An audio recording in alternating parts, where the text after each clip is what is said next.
Bonjour et bienvenue dans ma salle de classe un peu spatiale. Si tu apprécies mon travail, n'hésite pas à t'abonner, à placer un petit pouce bleu en dessous de cette vidéo et surtout n'hésite pas à interagir avec moi et les autres dans l'espace commentaire sous cette vidéo. Allez, on décolle! Bienvenue à toi dans cette vidéo dans laquelle on va parler des spectres infrarouges. Alors, tu en as un exemplaire ici devant les yeux. Ça représente la quantité de rayonnement infrarouge qui passe à travers ton échantillon par rapport à ce qu'on a envoyé. Donc ça, c'est la transmittance en pourcentage en fonction de la longueur d'onde qu'on utilise. En fait, plus précisément, en fonction de l'inverse de la longueur d'onde qu'on appelle le nombre d'ondes. Alors, je voudrais, au cours de cette vidéo, t'aider à dépouiller un tel spectre, à essayer de voir les informations qui sont éventuellement contenues dedans. Pour ça, j'ai fabriqué, et tu trouveras en description, un organigramme de détermination de la famille d'une molécule à l'aide de son spectre infrarouge. Première chose que l'on peut dire sur ce genre de spectre, c'est qu'il est un petit peu découpé en deux parties. La partie qui va le plus souvent nous intéresser, elle est située ici, pour des nombres d'ondes qui sont plus grands que 1500 cm-1. La partie qui est à droite, ici, c'est ce qu'on appelle l'empreinte digitale. Elle est vraiment plus propre à cette molécule en particulier et moins à sa famille. Et en général, en tout cas au lycée, les spectres infrarouges, on les utilise pour déterminer l'appartenance d'une molécule à une famille. Alors le spectre que tu as sous les yeux, il n'a quasiment rien de particulier parce que c'est une molécule de la famille des alcanes, qui ne comporte que des carbones, que des hydrogènes et que des liaisons simples.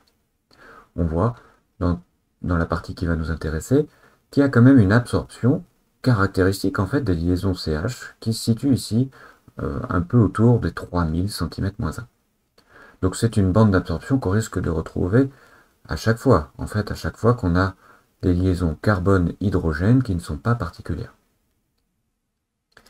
Alors, on va essayer de suivre un peu cet organigramme. La première chose qu'il faut faire quand tu as un spectre, c'est de vérifier est-ce que le groupe carbonyle CO est présent.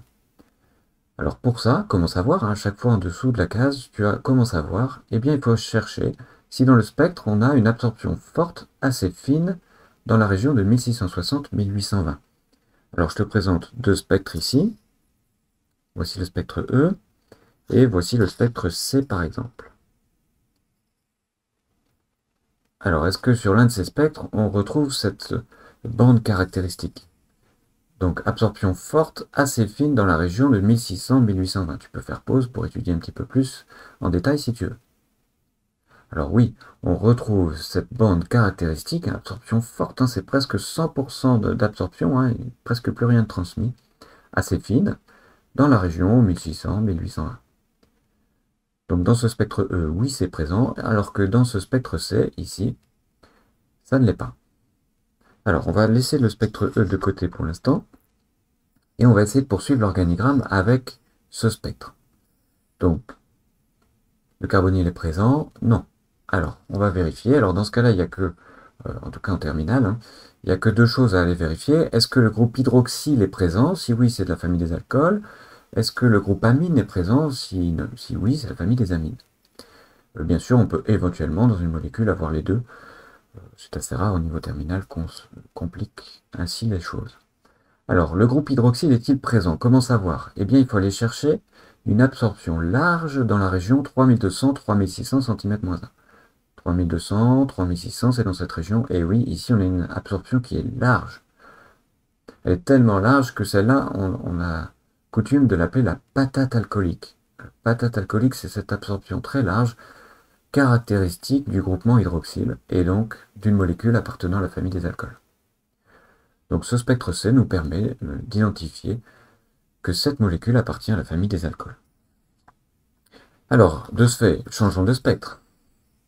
J'en ai choisi un nouveau dans lequel le groupe carbonyle n'est pas présent. On ne retrouve pas le fameux pic très fort et très fin vers 1600-1800. Donc on va vérifier, est-ce qu'on a l'absorption large dans la région 3200-3600 ici? Non, on a quand même une absorption un peu dans cette région. Est-ce que c'est le groupe amine? Il faut rechercher une absorption moyenne dans la région des 3200. Bon, bah ici, on est clairement dans cette région, 3400, 3300, 3200. on a une absorption qui est relativement faible sur ce spectre, qui peut correspondre à cette description. Donc on peut dire ici que ce spectre est relatif à une molécule de la famille des amines, NH. Allez, nouvel essai. On redémarre l'organigramme. Nouveau spectre. Le groupe carbonyle est-il présent? Ah oui, tu repères très vite ce pic très intense et très fin qui nous montre qu'il y a le groupe CO. Alors ce groupe CO, là il va falloir détailler un petit peu parce que le groupe CO il est présent dans le groupe carboxyle, il est présent dans le groupe amide, C double liaison O, NH, il est présent dans la famille des esters, CO, enfin C double liaison O, C simple liaison O, et ensuite une chaîne carbonée. Ou alors encore pour les aldéhydes ou les cétones. Donc ici, on va prendre dans l'ordre. Hein. Comment faire pour identifier le groupe carboxyle? Si le groupe carboxyle est présent, donc il y a le groupe CO d'abord, et puis une absorption très large dans la région 2500-3200, donc qui va venir se noyer avec notre signal sur les liaisons CH. Bon, et bah ici c'est le cas, on a une absorption très large ici, avant 3000 et jusqu'à 3200 à peu près. Donc le spectre F est un spectre relatif à une molécule de la famille des acides carboxyliques. Nouveau spectre. On reconnaît le pic très intense, un peu moins fin que d'habitude ici, mais très intense dans la région 1600-1800. Donc on a bien le groupe CO qui est présent. On n'a pas cette fois d'absorption très large avant 3000 et qui passe au-dessus de l'absorption des CH. Donc c'est pas un acide carboxylique. Est-ce que le groupe amide est présent? Comment savoir? Absorption moyenne vers 3500. 3500 c'est ici. On est un petit peu en dessous. Et puis l'absorption est ici un petit peu forte, mais somme toute, on peut dire que cette absorption ici correspond à ce groupe amide. Nouveau spectre. On reconnaît au premier coup d'œil maintenant le groupe carbonyle, CO, pic très fin, très intense ici. Et puis rien d'autre quasiment que notre petite absorption sur les CH. Donc c'est pas un groupe carboxyle, c'est pas non plus le groupe amide. Est-ce que la liaison est présente? Auquel cas on pourrait penser à une molécule de la famille des esters.